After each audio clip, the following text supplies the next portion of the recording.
అందరికీ వందనాలండి. కీర్తనల గ్రంథం 2వ అధ్యాయం 7వ వచనం, యెషయా గ్రంథం 9వ అధ్యాయం 6వ వచనంలో ఉన్న అలాగే మరికొన్ని చోట్ల ఉన్న వచనాల్లో పుట్టెను లేదా కనియున్నాను అనే మాటలు యేసుక్రీస్తు ప్రభు గురించిన మాటలు. వీటిని చూపించి కొంతమంది యేసుక్రీస్తు ప్రభు పుట్టాడు లేదా జన్మించాడు లేదా ఆయన సృష్టించబడ్డాడు, తయారు చేయబడ్డాడు అనే మాటలు మాట్లాడుతూ ఉంటారు. అలా మాట్లాడటానికి కారణం ఇంగ్లీష్ లో ఉన్న బిగాటెన్ అనే ఒక పదం. ఈ ఇంగ్లీష్ పదాన్ని చూపించి ఇస్లాం వాళ్ళు కానీ, సెవెంత్ డే వాళ్ళు కానీ, BYU వాళ్ళు కానీ యేసుక్రీస్తు ప్రభువును ఒక పుట్టిన వ్యక్తిగా లేదా సృష్టింపబడిన వ్యక్తిగా లేదా మన అందరిలాగా ఒక పుట్టిన వ్యక్తిగా ఆయన గురించి మాట్లాడుతూ ఉంటారు. అసలు ఈ బిగాటెన్ అనే పదం మనం ఎక్కడి నుంచి వచ్చిందో చూద్దాం. ఇది గ్రీక్ భాషలో నుండి వచ్చింది. దీనికి అసలు అర్థం మోనోజీనిస్. నేను చెప్పే విషయాన్ని బాగా అబ్జర్వ్ చేయండి. బిగాటెన్ అనే పదం మోనోజీనిస్ అనే గ్రీక్ పదం నుంచి వచ్చింది. అసలు ఈ మోనోజీనిస్ అనే పదానికి సరైన అర్థం మనం చూడగలిగినట్లయితే బిగాటెన్ అనే పదానికి అర్థం మనకి ఈజీగా అర్థమవుతుంది. మోనోజీనిస్ అంటే పుట్టడం అని కానీ, తయారు చేయబడటం అని కానీ ఎంత మాత్రం అర్థం కాదు.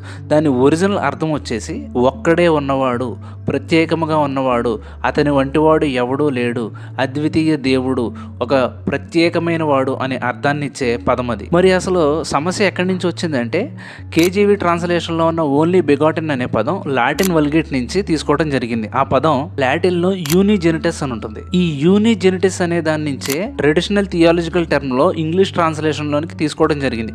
కానీ లింగ్విస్టిక్ ఈక్వలెంట్ లో చూస్తే కనుక దీని అర్థం అది కాదు. దానికి ఒరిజినల్ అర్థం మనం చూసిన గ్రీక్ లో ఉన్నట్టుగానే ప్రత్యేకమైన వాడు, ఉన్నవాడు అని. కాబట్టి గ్రీక్ లో మనం చూసుకున్నట్టయితే దాని అసలు అర్థం ఆయన గురించి ఎలా ఉంది, ఆయన ప్రత్యేకమైన వాడు, ఒక్కడే ఉన్నవాడు, అద్వితీయుడు, పోల్చలేనివాడు, అతని వంటి వారు ఎవరూ లేరు అనే అర్థాన్ని ఇచ్చే మాట మోనోజీనిస్. అయితే బిగాటెన్ అనే మాట యేసు సృష్టించబడిన వాడా అంటే కాదు. బైబిల్ ఈ 4 వచనాల ద్వారా ఆయన సృష్టించబడిన వాడు కాదు అని తెలియజేస్తుంది మనకి. అసలు ఈ సమస్య ఇప్పటిది కాదు. 4వ శతాబ్దంలో ఏరియస్ అనే వ్యక్తి యేసుక్రీస్తు ప్రభు తండ్రి అయిన దేవునితో సమానుడు కాదని ఒక సిద్ధాంతాన్ని తీసుకొచ్చాడు.